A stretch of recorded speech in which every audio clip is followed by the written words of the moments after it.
At the end of the ball game, final score is 84-75 with a win by the Barangay Ginebra Second.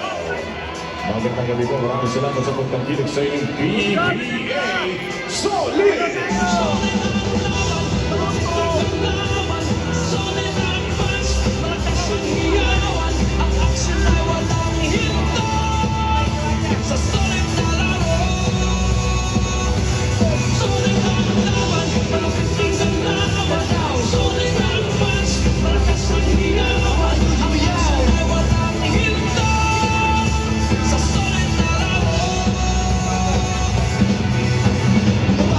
Mabilis ang opensa, magpapay bayaling BJ Rebound yung pinatoka ni Ato, inagaw ni Hector, lumipad si Stapoy Pansin sigawan, rebound niya lang, bumaksin si Alvin, umarang si Ben